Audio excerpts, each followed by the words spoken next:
Chapter 5, The Class Struggle. From State Capitalism and World Revolution by C.L.R. James, written in collaboration with Raya Dunayevskaya and Grace Lee Boggs. The Stalinist theory is, despite zigzags, logical and consistent. Like every theory of all exploiters, it is the theory of the rulers, the result of their struggle with the direct producers, whom the rulers exploit, and of competition with other rulers. The theory justifies Stalinist exploitation of the Russian workers. It can be used as a weapon against the traditional bourgeoisie in the struggle for the domination of the world working class movement without impairing the position of the rulers inside Russia. It fortifies this position in the minds of the public,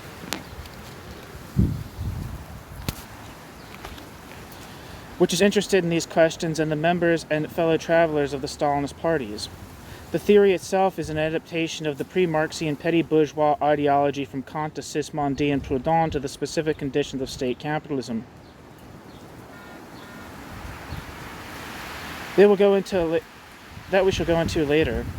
But then, as now, its purpose can be summed up in a phrase: the radical reorganization of society with the proletariat as object and not as subject, i.e. with no essential change in the mode of labor. The crisis of world capitalism, 100 years of Marxism, 30 years of Leninism impose upon this theory as a primary task the need to destroy and to obscure the theory of class struggle and the process of production itself, the very basis of Marxism and the proletarian revolution. The Stalinists did not arbitrarily, quote, choose, end quote, this theory. Politics on the basis of the analysis of property is of necessity the struggle over correct policy and the correction of, quote, evil, end quote. Social division, if not rooted in classes, automatically becomes a selection of personnel. The criterion being a criterion of class becomes automatically, the criterion not being a criterion of class becomes automatically a criterion according to competence, ability, loyalty, and devotion, etc. The personnel, comprising many millions, the Stalinists have enshrined in the 1936 Constitution under the name of, quote, our socialist intelligentsia, end quote. The most competent, the most able, most loyal, most devoted, the elite become the party.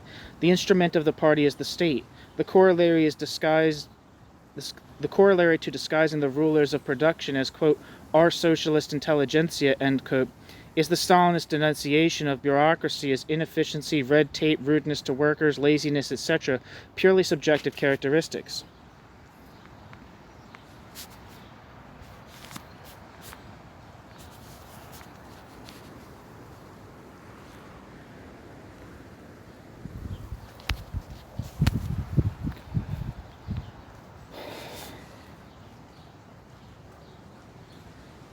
New section, the bureaucracy and industry. The first task of the Revolutionary International is clarification of this term bureaucracy. The Stalinists take advantage of the fact that Marx often used the term bureaucracy in relation to the massive state functionaries. But with the analysis of state capitalism by Engels, the word bureaucracy began to take on a wider connotation. Where Engels says, quote, taking over the great institutions for production and communication, first by joint stock companies, later on by trust, even by the state, end quote, he adds, quote, the bourgeoisie demonstrated to be a superfluous class. All its social functions are now performed by salaried employees, end quote. Engels, Socialism, Utopian and Scientific, page 138. These are bureaucrats. The moment Lenin saw the Soviet, the new form of social organization created by the masses, he began to extend the concept of bureaucracy to include not only officials of government, but the officials of industry, all who are opposed to the proletariat as masters. This appears all through State and Revolution, and, in its most finished form, in the following, quote, we cannot do without officials under capitalism, under the rule of the bourgeoisie. The proletariat is oppressed. The masses of the toilers are enslaved by capitalism. Under capitalism, democracy is restricted, cramped, curtailed, mutilated by all the conditions of wage slavery, the poverty and misery of the masses. This is why, and the only reason why, the officials of our political and industrial organizations are corrupted, or more precisely tend to be corrupted by the conditions of capitalism. Why they betray a tendency to become transformed into bureaucrats, i.e. into privileged persons divorced from the masses and superior to the masses, end quote. Lenin, quote, this is the essence of bureaucracy. Until the capitalists have been expropriated and the bourgeoisie overthrown, even proletarian officials will inevitably be, quote, bureaucratized, end quote, to some extent, end quote, Lenin. Those two quotes actually were both the same quote, but I thought the quote was over because the second part of it was on a different page, so pay no attention to that. Hopefully it's not too windy and everyone can hear me fine, but if not, I guess we'll both have to suffer because I don't feel like being inside. Holy fuck, that coffee's hot. I just took a big cup of coffee.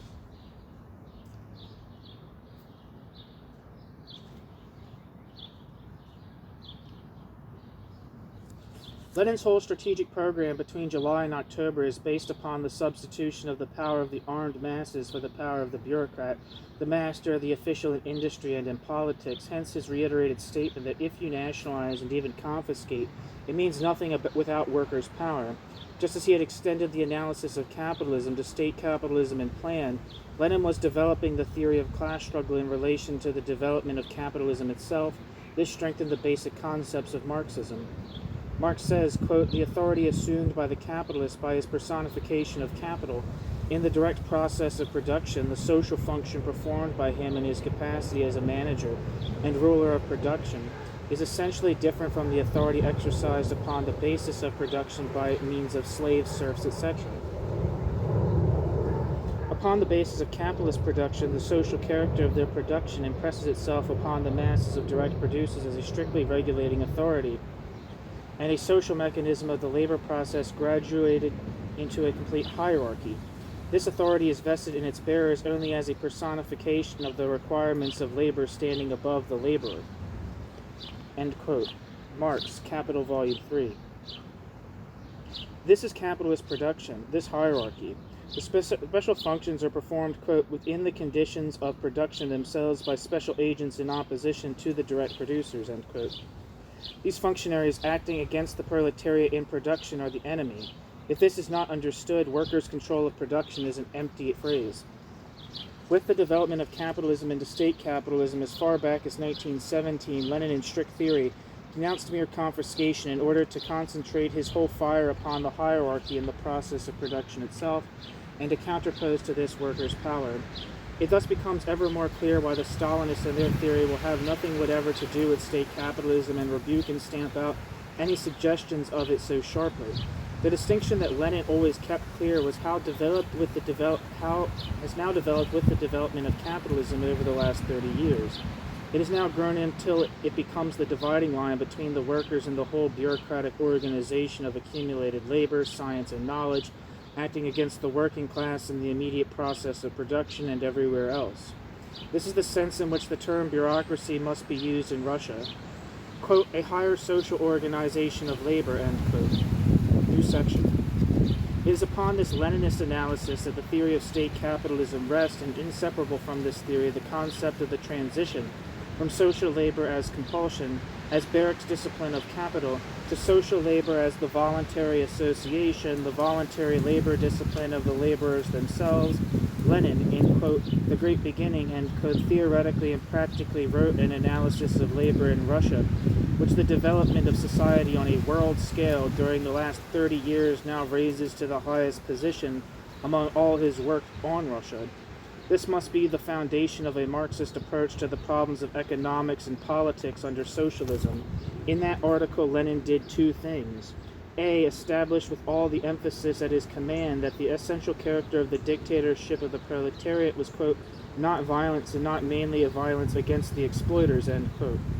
The dictatorship of the proletariat was the essential character of the dictatorship of the proletariat was the unity and discipline of the proletariat trained by capitalism, its ability to produce, quote, a higher social organization of labor, end quote.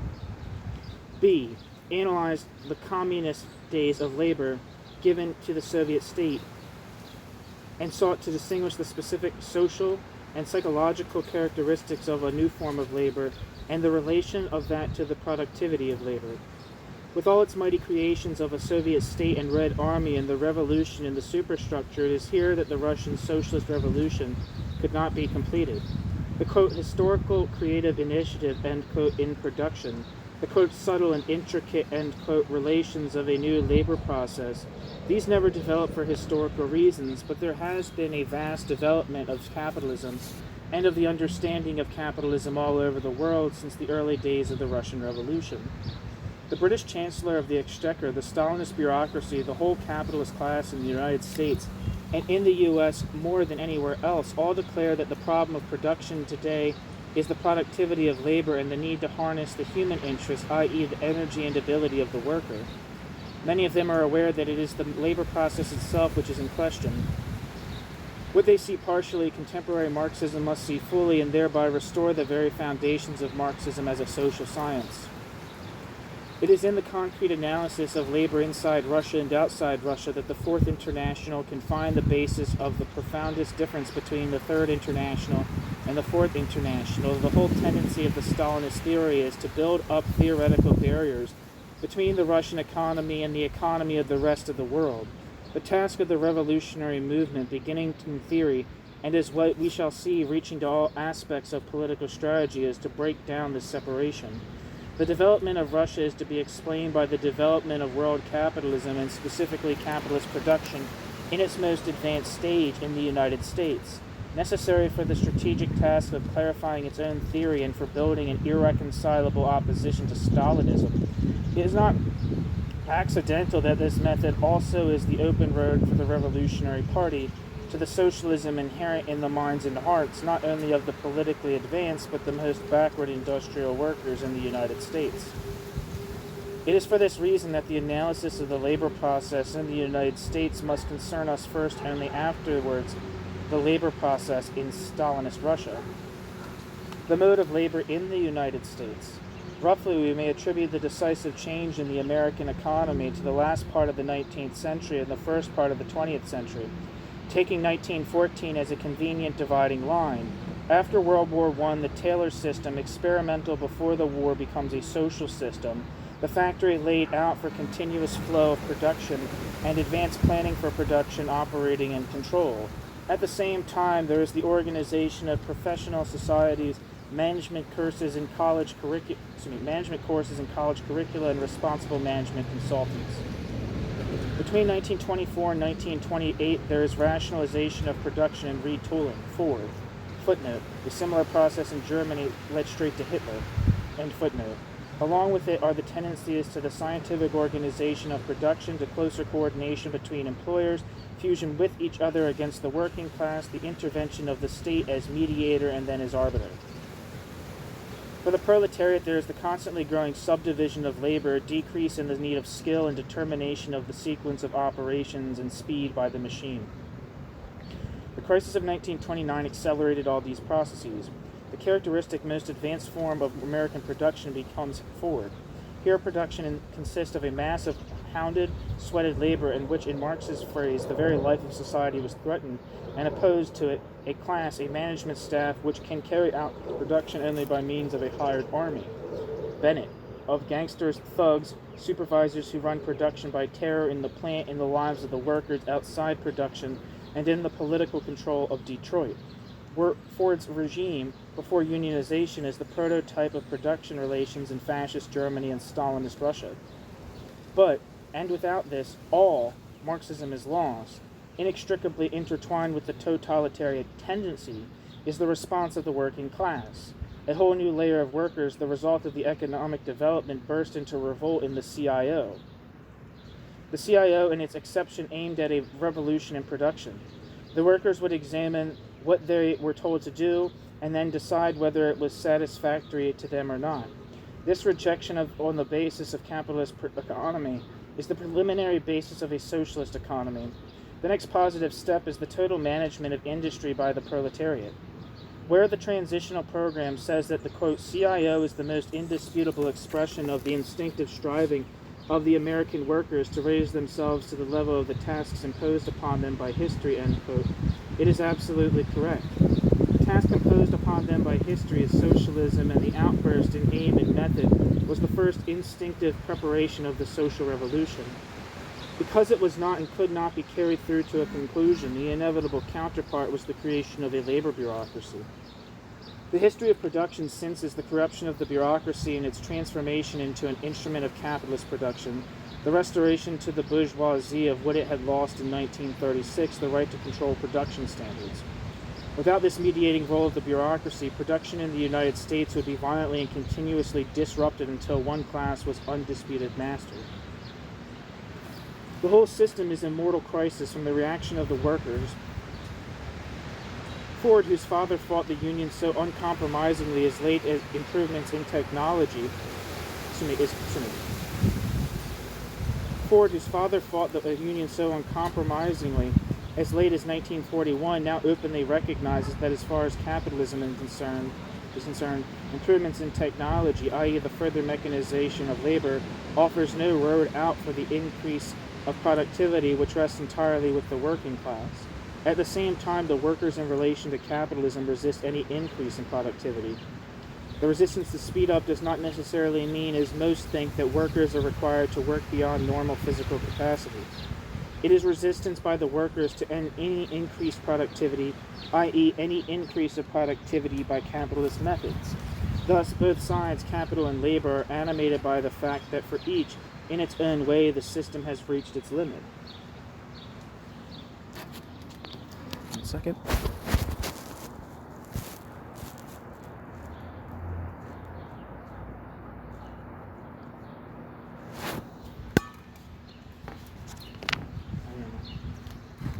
The aim of the real strikes in 1946 and since is the attempt to begin on a higher stage that was initiated in 1936. But the attempt is crippled and deflected by the bureaucracy, with the result that rationalization of production, speed up, intensification of exploitation are the order of the day in industry. The bureaucracy inevitably must substitute the struggle over consumption, higher wages, pensions, education, etc. for a struggle in production. This is the basis of the welfare state, the attempt to appease the workers with the fruits of labor when they seek satisfaction in the work itself. The bureaucracy must raise a new social program in the realm of consumption because it cannot attack capitalism at the point of production without destroying capitalism itself. The series of pension plans which have now culminated in the 5-year contract with General Motors is a very sharp climax of the whole struggle. The particular type of increase in consumption coordinates the workers to production in a special manner after they have reached a certain age. It confines them to being an industrial reserve army, not merely at the disposal of capital in general, but within the confining limits of the specific capitalist capitalist factory which employs them. The effect, therefore, is to reinforce both control of employers and bureaucracy over production. But along with this intensification of capitalist production and this binding of the worker for 5 years must go inevitably the increase of revolt, wildcat strikes, a desperate attempt of the working class to gain for itself conditions of labor that are denied to it both by the employers and the labor bureaucracy. While the bureaucracy provides the leadership for struggles over consumption, it is from the workers on the line that emerges the initiative for struggles over speed up. That is precisely why the bureaucracy, after vainly trying to stop wildcat strikes by prohibiting them in the contract, has now taken upon itself the task of repressing by force this interpretation of production. It expels from the unions workers who indulge in these illegal stoppages, i.e. who protest against the present stage of capitalist production itself.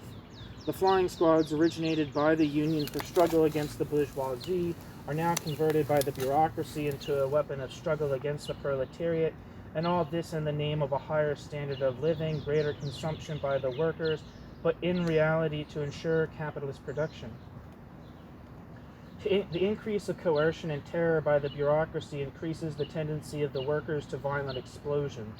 This tendency, taken to its logical conclusion, as the workers will have to take it, means the reorganization of the whole system of production itself, socialism. Either this or the complete destruction of the union movement as the instrument of proletarian emancipation and its complete transformation into the only possible instrument of capital against the proletariat at this stage of production. This is the fundamental function of the bureaucracy in Russia. Already the tentative philosophy of the bureaucracy in the United States is political economy of regulation of wages and prices, nationalization, and even planning. Its ruthless political methods show the organic similarity of the American labor bureaucracy and the Stalinists. The struggle in the United States reveals concretely what is involved in the Stalinist falsification of the Marxist theory of accumulation, etc., and the totalitarian violence against the proletariat which this falsification protects. In the recent coal strikes, despite the wage and welfare gains of the miners, the heads of the operators declared that control of production had been restored to them by the 2-year contract. C.E. Wilson, president of General Motors, hailed the 5-year settlement of allowing the company, quote, to run our own plants, end quote, and as, quote, the union's complete acceptance of technological progress, end quote. Reuther hailed the GM settlement as a, quote, tremendous step forward, end quote, in, quote, stabilizing labor relations at GM, end quote. An editor of Fortune magazine hailed the contract as the harbinger of, quote, new and more meaningful associative principles, end quote, with the corporation, quote, the center of a new kind of community, end quote. The Stalinist bureaucracy is the American bureaucracy carried to its ultimate and logical conclusion, both of them products of capitalist production in an epoch of state capitalism. To reply to this, that the bureaucracy can never arrive at maturity without a proletarian revolution, is the complete degradation of Marxist theory. Not a single Marxist of all the great Marxists who analyzed state capitalism, not one ever believed capitalism would reach the specific stage of complete centralization. It was because of the necessity to examine all its tendencies in order to be able to mobilize theoretical and practical opposition in the proletariat that they followed the dialectical method and took these tendencies to their conclusions as an indispensable theoretical step. In the present stage of our theory, it is the scrupulous analysis of the production in the United States as the most advanced stage of world capitalism that forms the indispensable prelude to the analysis of the labor process in Russia.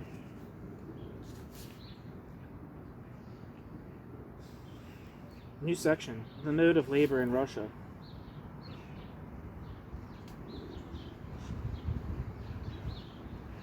The Russian Revolution of October 1917 abolished feudalism with a thoroughness never before achieved. The stage was therefore set for a tremendous economic expansion. Lenin sought to mobilize the proletariat to protect itself from being overwhelmed by this economic expansion. The isolated proletariat of backward Russia was unable to do this. The subsequent history of the labor process of Russia is the telescopic reenactment of the stages of the process of production of the United States, and added to this the special degradation imposed upon it by the totalitarian control of the bureaucracy and the plan. The Russian Revolution in 1917 substituted for the authority of the capitalist in the factory the workers' control of production. For a critique of this assumption by James Dunayevskaya and Grace Lee Boggs, I encourage you to check out the piece in this section, 2 pieces, Babak Amini's piece on the concept of workers' control in the history of Marxism from Marx to 1917 on this channel, which is lays out the limitations of the more libertarian moments of the state and revolution, one contrasted with other moments of Lenin's work and political practice. And 2, I would recommend that you check out the piece on here titled I can't remember what it's called, but it's by Matthew Quest, and it's something like the historical problems of C.L.R. James's understanding of Lenin or interpretation of Lenin. And then another piece that is going to be on this channel, that's important, is the book Bolsheviks and Workers' Control by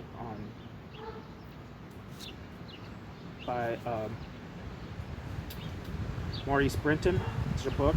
It chronicles the decimation of workers' control in Bolshevik Russia, starting immediately with the October Revolution.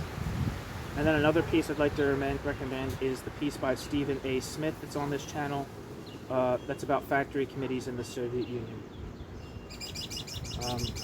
For a challenge to this notion that the Bolsheviks instituted workers' control or secured workers' control.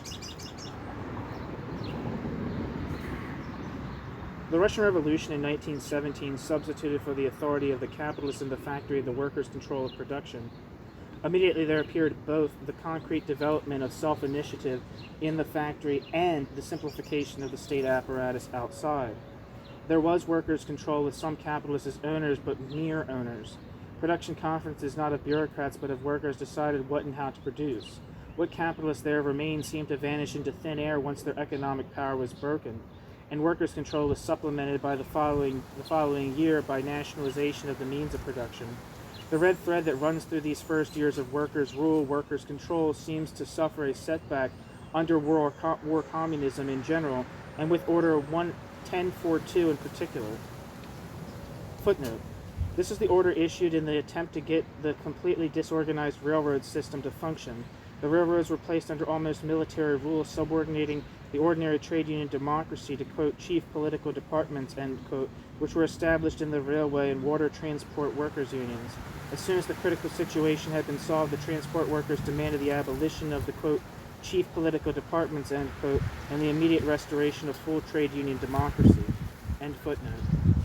It takes less than a year for the workers to force a change, and the all-important trade union debate of 1920 follows.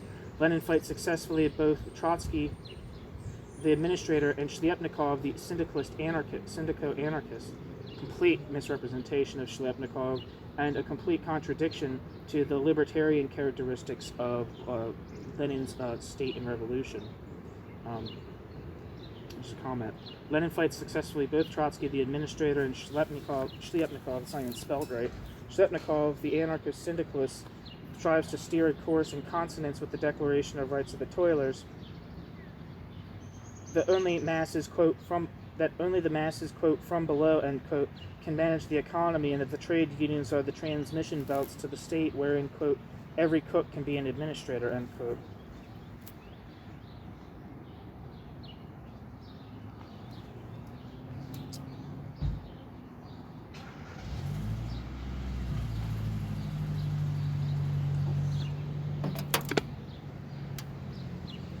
It's interesting because this sounds really democratic, but it's actually just saying, for one, I don't think Lenin had any substantial view that every cook can govern. To make too much of that offhanded comment is not to put it in contrast to other of Lenin's ideas. Two, I also think that a cook being an administrator is the same thing as like having like a peasant become king. It does nothing about kingship. It does nothing about administrator. It just changes the person, the background of the person who now occupies that administrator position. One of the very things that's important in the Soviet Union is that the Soviet Union is often known as a affirmative action state. And if you listen to Donald Filter talk about the historian of not the labor movement, but labor history in the Soviet Union, he talks about how, what was I going to say? He talks about how, yes, it was true that there was definitely people that were coming from the working class and the peasantry that were given new opportunities under the Stalinist system to take advanced positions in the industrialization project, right? If you're going to mass industrialize a country, you need all kinds of trained personnel. And I think that the Bolshevik Soviet Union did open up education to a lot of people. But as Donald Filter also says, or at least positions of authority to a lot of people, because positions of authority were greatly expanded in the Stalinist period for people to occupy. But as he said, just because there's more transitoriness within a pyramid, because there's more quality of opportunity, does not mean that there's a quality of outcome or that the pyramid isn't still a pyramid.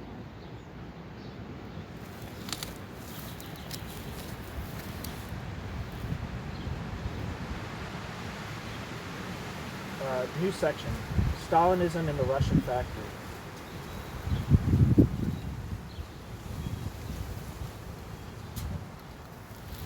In the transition period between 1924 and 1928, when the first 5-year plan is initiated, the production conferences undergo bureaucratization, and with it the form of labor, there begins the alienation of mass activity to conform to specified quantities of abstract labor demanded by the plan, quote, to catch up with capitalism, end quote. The results are A, in 1929, quote, the year of decision and transformation, end quote, are crystallized in direct opposition to management by the masses, quote, from below, end quote. The conference of the planners, the engineers, economists, administrators, in a word, the specialists. B, Stalin's famous talk of 1931, quote, put an end to depersonalization, end quote. His, quote, 6 conditions, end quote, of labor contrasted the masses to the, quote, personalized, end quote, individuals who would outdo the norms of the average. Competition is not on the basis of creativity and subotniks, but on the basis of the outstanding individual, read bureaucrat, who would devise norms and have others surpass them. Footnote.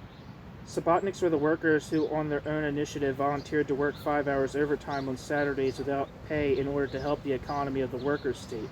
From the word subota, meaning Saturday. End footnote. C. 1935 sees Stakhanovism and the definitive formation of an aristocracy of labor. Stakhanovism is the pure model of the manner in which foremen, overseers, and leadermen are chosen in the factories the world over. These individuals, exceptional to their class, voluntarily devote an intensity of their labor to capital for a brief period, thus setting the norm with which they personify, to dominate the labor of the mass for an indefinite period. With the Stakhanovites, the bureaucratic administrators acquire a social base, and alongside there grows the instability and crisis in the economy. It is the counter-revolution of state capital. D. Beginning with 1939, the mode of labor changes again. In his report on the third five-year plan, Molotov stressed the fact that it was insufficient to be concerned merely with the mass of goods produced. The crucial point for, quote, outstripping capitalism, end quote, was not the mass, but the rate at which the mass was produced. It was necessary that per capita production be increased, that is to say that each worker's productivity be so increased that fewer workers would be needed to obtain an ever greater mass of goods. Intensity of labor becomes the norm. During the war, that norm turned out to be the most vicious of all forms of exploitation. The Stalinists sanctified it by the name of, quote, socialist emulation, end quote. Quote, socialist emulation, end quote, meant first that the pay incentive that was the due of a Stakhanovite was no longer the reward of the workers as individuals, but once they, as a mass, produced according to the new raised norm. In other words, the take-home pay was the same despite the speed-up on a plant-wide basis. Secondly, and above all, competition was no longer limited to individual workers competing on a piecework basis, nor even to groups of workers on a plant-wide basis, but was extended to cover factory against factory. That's important right there.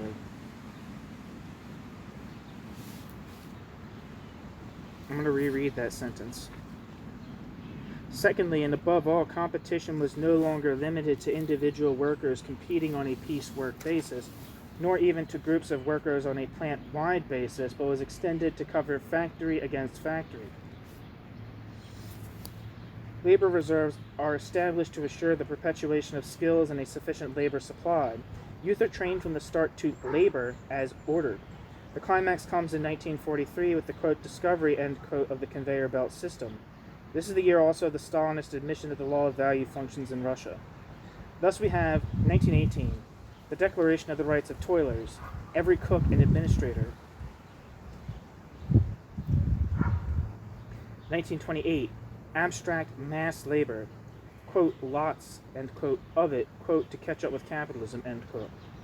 1931, differentiation within labor, quote, personalized, end quote, individual, the peace worker, the hero. 1935, Stakhanovism, individual competition to surpass the norm. 1936 to 37, Stalinist constitution, Stakhanovites and the intelligentsia singled out as those, quote, whom we respect, end quote. 1931 to 41, systematization of piecework, factory competing against factory. 1943, quote, the year of the conversion to the conveyor belt system, end quote.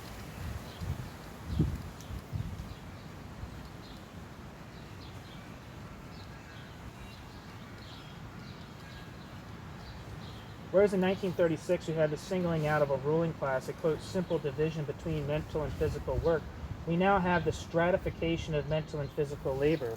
Leontiev's political economy in the Soviet Union lays stress not merely on the intelligentsia made against the mass, but on specific skills and differentials, lower, higher, middle, in between, and highest. If we take production since the plan not in the detail we have just given, but only the major changes, we can say that 1937 closes one period. It is the period of, quote, catching up with and outdistancing capitalism, end quote, which means mass production and relatively simple planning. But competition on a world scale, and the approaching Second World War is the severest type of capitalist competition for world mastery. That's a similarity to Cliff right there. For Tony Cliff, right? A big part of why, and it's a complicated thing. People dispute what it means, and if Cliff is reducing any military competition to economic competition, because he says that there's a competition between East and West for superior use values in terms of military technology and weapons and shit like that. But for him, it's very important that not only impersonal economic forces are from the world economy are putting capitalist pressures on the Soviet Union, but that military competition between states is also forcing capitalism upon the Soviet Union to a large extent.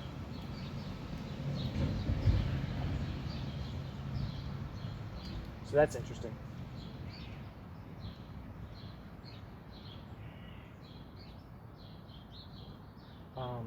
Yeah, so there's kind of that, I don't know, it seems like there's a relationship between what's being said here and what Cliff is going to say later. Or maybe at the same time, I don't know, when was this put out again? Forget.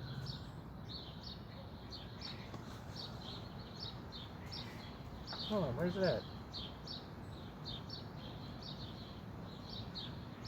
I don't know, it doesn't say in any really obvious place what year it was written.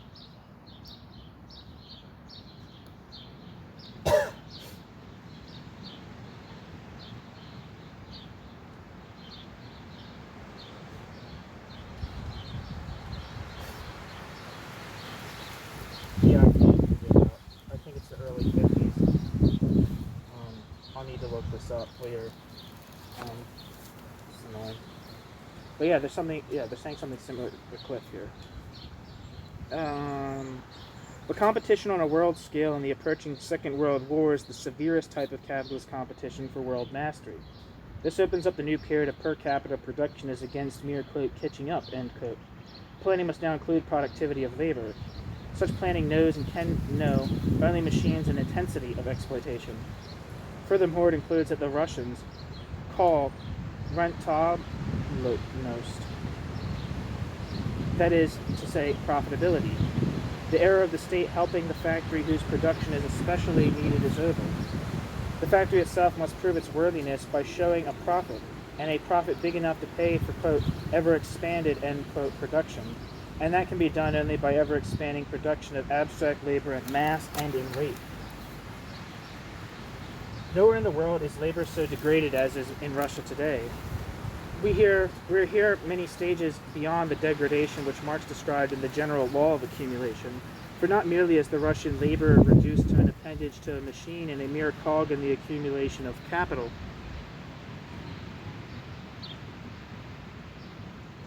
Marx said that the reserve army kept the working laborer riveted to his martyrdom. In Russia, because of the power to plan, the industrial reserve army is planned. Some 15 million laborers are planned in direct forced labor camps. They are organized by the MVD, GPU for production.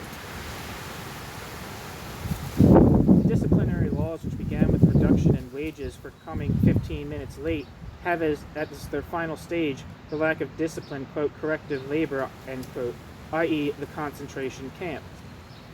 What the American workers are revolting against since 1936 and hold at bay, this and nothing else but this, has overwhelmed the Russian proletariat.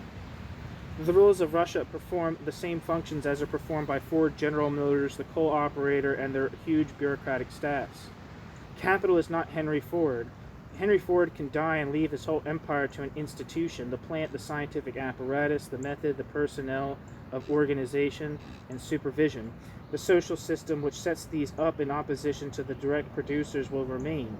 Not inefficiency of bureaucrats, not, quote, prestige, powers, and revenue of the bureaucracy, end quote, not consumption, but capital accumulation in its specifically capitalist manner. This is the analysis of the Russian economy.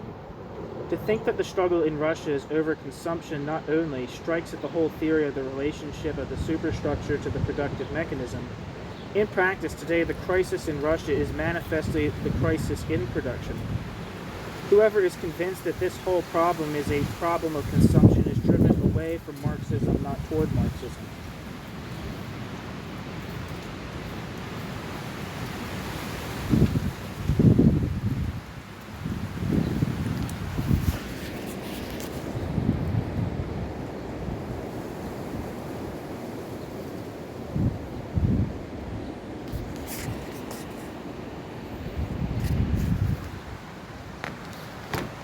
Crisis of state capitalism. It was Marx's contention that the existence of a laboring force compelled to sell its labor power in order to live meant automatically the system of capitalist accumulation. The capitalist was merely the agent of capital. The bureaucrats are the same. Neither can use nor knows any other mode of production. A new mode of production requires primarily that they be totally removed or totally subordinated. At this point, it is convenient to summarize briefly the abstract economic analysis of state capitalism. We have never said that the economy of the United States is the same as the economy of Russia. What we have said is that, however great the differences, the fundamental laws of capitalism operate. It is just this that Marx indicated with his addition to capital dealing with the complete centralization of capital, quote, in a given country, end quote. Quote, a given country, end quote, meant one specific country, i.e. the laws of world markets still exist. If the whole world became centralized, then there would be a new society for those who want it, since the world market would have been destroyed. Although completely centralized capital, quote, in a given country, end quote, can plan, it cannot plan away the contradictions of capitalist production. If the organic composition of capital on a world scale is 5-1, moving 6-1, 7-1, etc., centralized capital in a given country has to keep pace with that. The only way to escape it would be a productivity of labor so great that it could keep ahead of the rest and still organize its production for use. Such a productivity of labor is impossible in capitalism, which knows only the law of value and its consequence, accumulated labor and swaying proletarians. That is precisely why Engels wrote that though formally, i.e. abstractly, complete state property could overcome the contradictions, actually it could not. The, quote, workers remain proletarians, end quote. The whole long dispute between underconsumption and the rate of profit theorists has now been definitively settled precisely by the experience of Russia.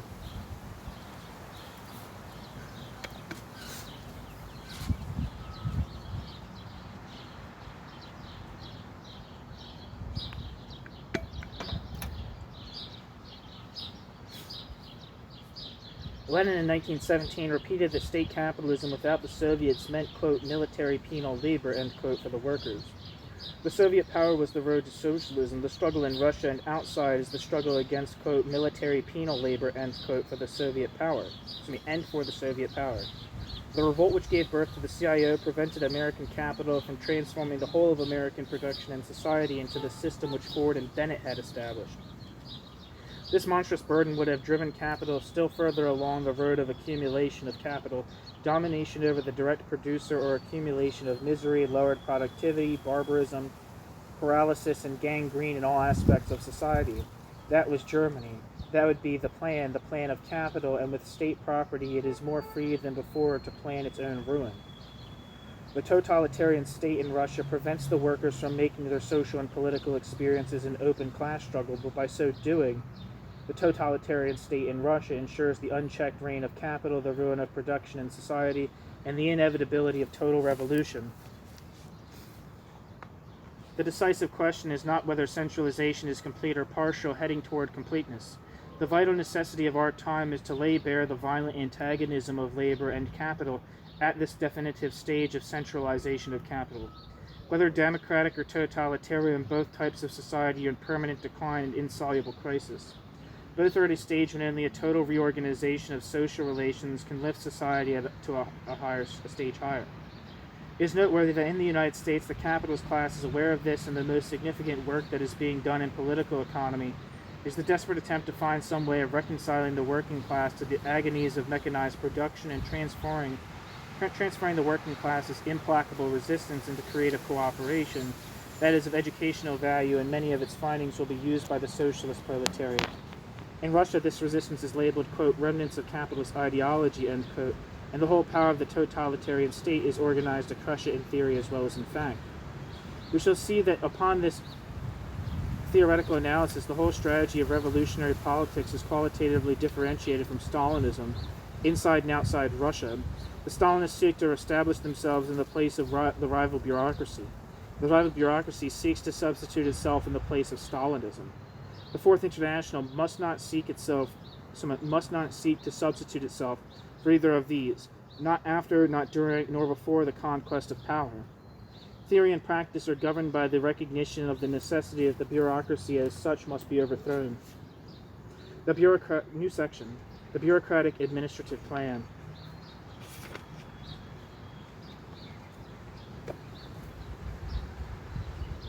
We can now come to a theoretical conclusion about the question of plan and with it nationalization. For the administrative mode of labor in its advanced stages, the bureaucratic administrative plan can become the greatest instrument of torture for the proletariat that capitalism has yet produced. State property and total planning are nothing else but the complete subordination of the proletariat to capital. That is why in the invading socialist society we summed up our total theory in 2 points, the first of which is, 1, is the task of the Fourth International to drive as clear a line between bourgeois nationalization and proletarian nationalization as the revolutionary Third International drove between bourgeois democracy and proletarian democracy. All theory for our epoch must begin here.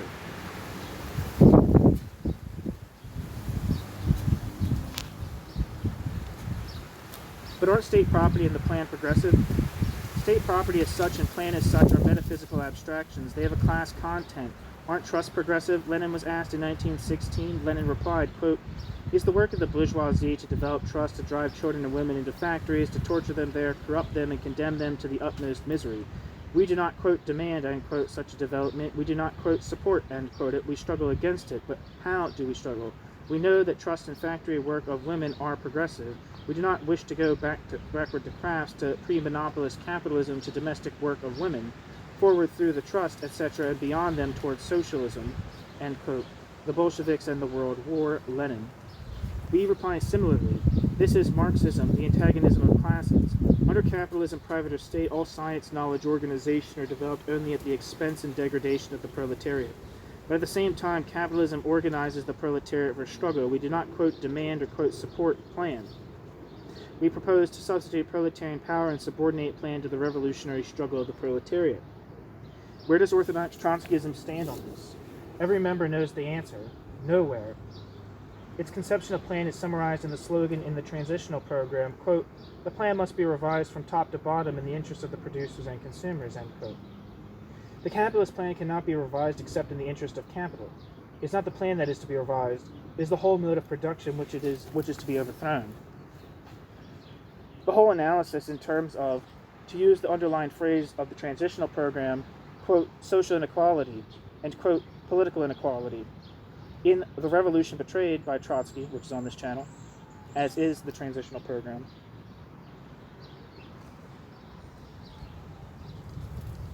The chapter entitled, quote, "The Struggle for the Productivity of Labor," end quote, deals with money and plan, inflation, rehabilitation of the ruble. It says that analysis of Stakhanovism proves that it is a vicious form of piecework, but it soon returns to the question of the ruble, and it finally ends on the note that the Soviet administrative personnel, quote, "is far less adequate to the productive task than the workers," end quote. Therefore, it is needed more competence, more efficiency, less red tape, less laziness, etc. If the Russian bureaucracy were more efficient, more scientific, etc., the result of the Russian proletariat would be worse. The result for the Russian proletariat would be worse. The chapter Social Relations in the Soviet Union in The Revolution Betrayed deals with the privileges, wages, etc. of the bureaucracy in relation to the workers. Neither in the transitional program nor The Revolution Betrayed does analysis of the worker in the production process find any place, except where in the program the slogan is raised, quote, "Factory committees should be returned to the right to control production, end quote. In the analyses of orthodox Trotskyism, there are a few references here and there to creative initiative being needed at this stage. That is all. All the slogans in the transitional program do nothing more than demand the restoration of democracy to where it was in 1917, thereby showing that the whole great experience of 30 years has passed orthodox Trotskyism by. World capitalism has moved to the crisis and counter-revolution in production. The program for the reintroduction of political democracy does no more than reintroduce the arena for the introduction of a new bureaucracy when the old one is driven out. But after all, production relations must include somewhere workers, labor, the labor process, the place where the population is differentiated by function. The World Congress Resolution of the Fourth International, June 1948, quotes from The Revolution Betrayed an elaborated summary by Trotsky of his position in 1936. The worker and the labor process is not mentioned.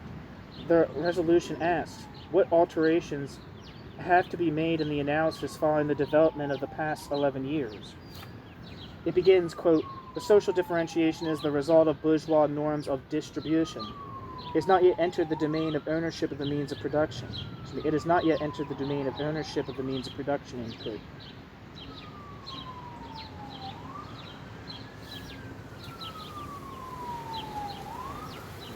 I'm going to repeat that. What alterations have been made in the analysis following the development of the past 11 years? Okay, so this book must be from like 1947, I guess. Oh no, never mind, it's the resolution. Jesus Christ. Hold on, let me reread this thing real quick. But after all, production relations must include somewhere workers, labor, the labor process, the place where the population is differentiated by function. The World Congress Resolution, Fourth International, June 1948, quotes from The Revolution Betrayed an elaborated summary by Trotsky of his own position in 1936. The worker and the labor process is not mentioned. The resolution asks what alterations have to be made in the analysis following the development of the past 11 years. It begins, quote, the social differentiation is the result of bourgeois norms of distribution. It has not yet entered the domain of ownership of the means of production, end quote. The struggle out of which the CIO was born, the domination of the machine, the drive for greater productivity, what about that? The orthodox Trotskyist in 1950 would have to reply, the question is not a question of production. It is a question of collective ownership. It is a question of the thieving bureaucracy taking for itself consumption goods which belong to the workers. It is a question of whether the bureaucracy passes laws of inheritance. It is a question in 1950, as it was in 1934, of whether the tendency to primitive accumulation will restore private property, etc., etc. Is this an injustice to orthodox Trotskyism? If it is, then what would it reply, and where is any other reply to be found? And that is the end of Chapter 5 of State Capitalism and World Revolution by C.L. James, written in collaboration with Raya Dunayevskaya and Grace Lee Boggs, prefaced by Martin Glaberman, new introduction by Paul Bull, released by PM Press, Charles H. Kerr Library. Okay. We have... Shit, how many more chapters in this bitch?